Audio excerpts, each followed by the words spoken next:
Dobrý večer, priatelia. Je predvečer výročia pádu vojsk Varšavskej zmluvy na území Československa.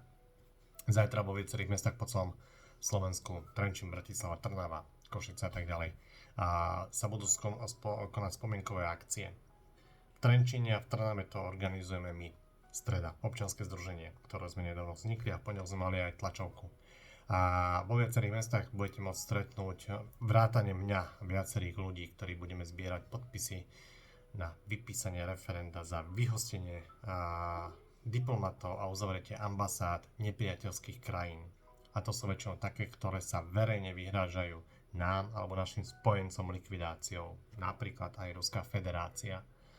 A ja preto ďakujem aj Patrikovi Lengartovi, že pred pár mesiacmi do tohto projektu alebo do myšlienky urobiť niečo pre Slovensko išiel.